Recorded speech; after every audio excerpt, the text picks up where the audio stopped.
Halo semuanya, selamat datang di Keluh Kesah Reddit, di mana kami menceritakan kisah menarik dari forum Reddit. Pada episode kali ini, kami akan menceritakan beberapa kisah menarik dengan tema Malicious Compliance. Berikut kisahnya. Cerita pertama, tetangga membaca kontraknya. Ini adalah cerita dari setahun yang lalu yang melibatkan tetanggaku, yang menurutku layak untuk diceritakan. Tetanggaku menjual rumah mereka dan telah ditipu banyak oleh pembeli. Sebagai latar belakang, tetangga mengetahui bahwa dia dipindahkan ke kota lain. Partner dan dia mulai mengerjakan detailnya. Dan rumah mereka dipasarkan dan dengan cepat closing dengan kesepakatan yang tertunda. Jika kalian belum pernah membeli rumah sebelumnya, closing dapat memakan waktu antara 45 sampai 60 hari dengan hal-hal seperti inspeksi, perbaikan yang diperlukan, dan lain-lain. Jadi mereka memulai proses itu. Pembeli mereka manis di awal, tetapi dengan cepat berubah menjadi masam setelah pembelian. Orang-orang yang mereka sewa untuk memeriksa rumah tetanggaku adalah anggota keluarga pembeli, dan mereka datang dengan membawa banyak barang untuk diperbaiki untuk menurunkan harganya. Banyak dari perbaikan yang mereka minta diperbaiki dengan biaya tetanggaku oleh kontraktor yang berbeda, meskipun tetanggaku adalah kontraktor juga. Kemudian, mereka mulai mengirim orang ke rumah tanpa pemberitahuan yang benar-benar ilegal, dan muncul ke properti mereka sendiri yang masuk tanpa izin. Info-infonya adalah bahwa tetanggaku telah terikat selama 10 hari lebih lama dari yang seharusnya, karena pembeli terus mengancam untuk mundur dari kesepakatan, meskipun telah menandatangani dokumen tanpa sepengetahuan mereka. Semuanya sangat kacau. Sebagai bagian dari kontrak, pembeli mengatakan bahwa perlu mengambil semua milik pribadi dan semua puing-puing, mengklaim penalti finansial untuk pembersihan jika ada sesuatu di properti yang menurut pembeli diperhitungkan. Jadi tetanggaku telah menghabiskan banyak waktu untuk membersihkan puing-puing halaman, beberapa tempat pembuangan sampah, dan lain-lain. Tetapi karena pembelian hampir selesai dan semua hal buruk ini terjadi, tetanggaku akhirnya punya ide. Sementara tetanggaku adalah kontraktor yang bekerja secara legal dan telah bekerja selama 10 tahun, dia mengambil kontrak dan peraturan pembelian rumah lokal untuk definisi properti pribadi. Ternyata, selain yang disebutkan di kontrak, lampu juga diperhitungkan. Mereka mencari dan melepas setiap bola lampu yang bisa mereka temukan di rumah, kecuali yang dipasang di sebagian besar dari perlengkapan. Penjual harus membeli bola lampu senilai hampir $200 sebagai bagian dari perpindahan mereka, yang tidak mereka temukan sampai mereka muncul dengan truk yang sedang pergi.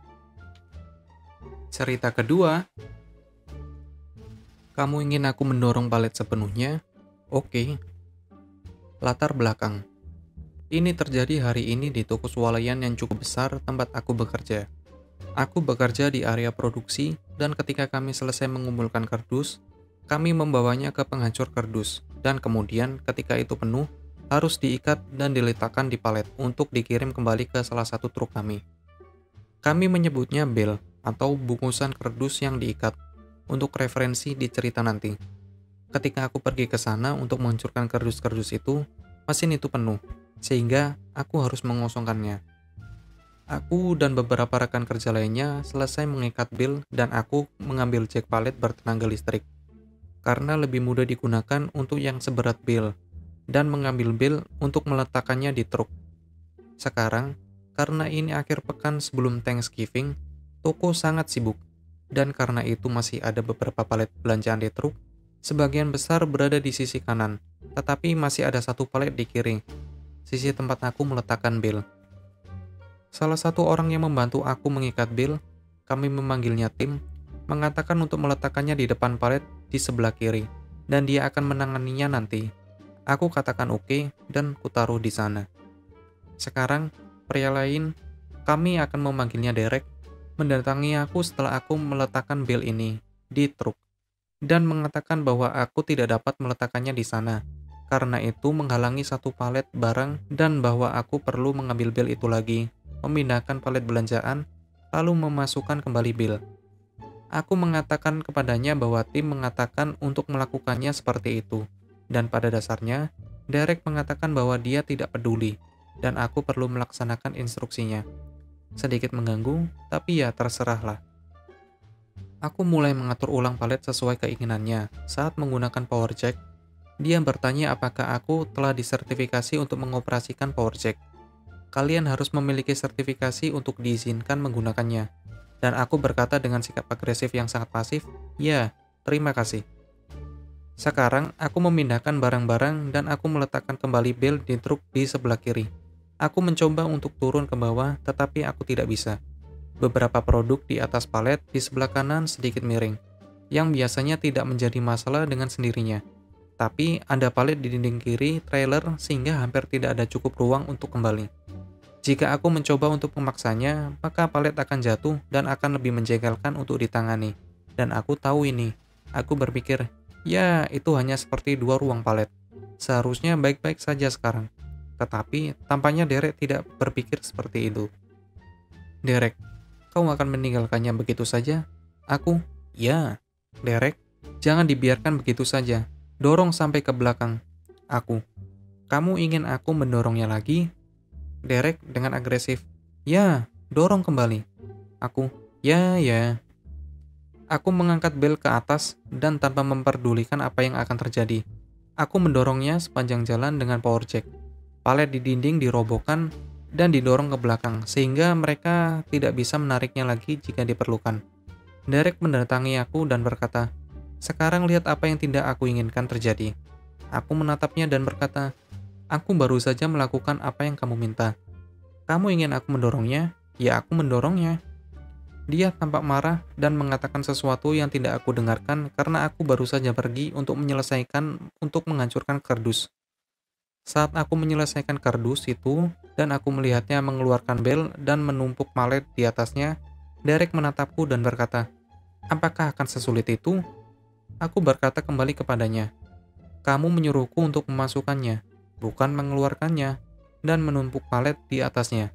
Aku melakukan persis seperti yang kamu minta. Aku tidak tahu mengapa kamu begitu marah. Setelah itu, Derek hanya berjalan pergi dalam suasana hati yang jelas marah. Dan aku berjalan kembali ke areaku sambil diam-diam tertawa. Cerita ketiga. Manajer proyek minta sangat spesifik tentang data yang dia inginkan. Jadi aku bekerja untuk sebuah perusahaan IT besar, dan kami memiliki beberapa proyek yang bekerja dengan perusahaan lain dan departemen lain. Ini sangat besar, jadi sangat mudah bagi kalian untuk menemukan tim atau orang yang tidak akan pernah kalian temui, meskipun telah bertahun-tahun bekerja dengan perusahaan. Dalam cerita ini, aku telah ditugaskan ke sebuah proyek di mana kami memigrasikan data lama dari satu sistem lama, sebut saja ini Pepsi, ke sistem yang baru. Sebut saja ini Sprite. Biasanya, ini akan menjadi latihan yang cukup sepele, kecuali untuk dua hal. Satu, sistem baru ini memiliki celah udara untuk alasan keamanan, yang berarti bahwa setiap transfer data yang masuk harus ditangani melalui media yang dapat dipindahkan. Dua, manajer proyek yang ditugaskan untuk proyek ini benar-benar brengsek, dan sama sekali mengabaikan saran dari staf teknis, meskipun tidak memiliki pemahaman tentang teknologi kami sendiri. Jadi, kami ada panggilan hari ini untuk membahas data apa yang akan diambil, berapa banyak yang dibutuhkan, dan lain-lain. Dalam diskusi ini, subjek lampiran file diangkat. Untuk konteks lebih lanjut, dalam sistem Pepsi, file dapat dilampirkan ke permintaan pengguna. Ini bisa apa saja dari doc hingga PDF. Dalam target sistem celah udara, mereka memiliki Microsoft Office dan semua alat yang kalian harapkan dimiliki oleh sebagian besar staf IT. Kami belum mencapai tahap memindahkan semua file. Jadi, klien memutuskan bahwa mereka menginginkan bukti uji konsep untuk melihat bagaimana segala sistem akan bekerja, khususnya pada lampiran, dan bagaimana mereka akan mengunggah ke Sprite. Terjadilah percakapan berikut. Manajer proyek. Kita perlu menguji bagaimana Sprite menangani lampiran. Bisakah kita memindahkan beberapa lampiran dari Pepsi ke Sprite? Aku, ya bisa. Tapi sistemnya air gap, jadi permintaan pemindahan data akan memakan waktu juga. Manajer proyek, itu tidak masalah, selesaikan saja.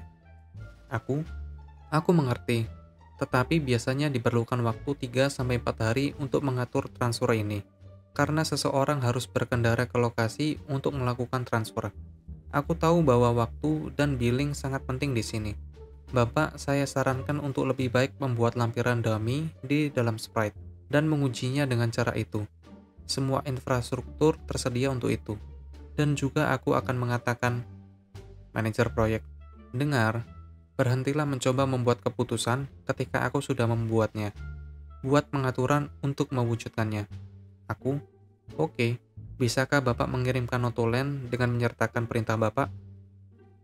Manajer proyek mengungkapkan ke setiap orang dan anjingnya, menjelaskan bahwa dia telah menolak solusiku, dan bahwa kami akan menunggu data yang sebenarnya. Karena aku bekerja dalam operasi sehari-hari dengan alat-alat ini, dan aku tahu semua orang yang terlibat, aku lebih cepat daripada tipe manajemen yang hanya memiliki minat sekilas pada kami selama proyek menugaskannya di sini. Dalam tanggapanku, aku akhirnya mendapatkan poin yang aku coba katakan dalam pertemuan itu. Aku akan segera mengatur transfer file. Tetapi dari staf yang memiliki izin keamanan untuk mengakses Sprite yang berada di seberang dunia, satu sedang cuti hamil, satu sedang cuti COVID, dan yang ketiga keluar dari perusahaan minggu sebelumnya. Aku memperkirakan bahwa itu bisa menjadi 3 minggu sebelum permintaannya selesai. Jangan berpikir dia sangat senang berdasarkan jawabannya. Begitulah kisah-kisahnya. Apabila terkesan, kalian bisa sampaikan di kolom komentar. Jangan lupa share, like, dan subscribe untuk membantu channel ini. Dah.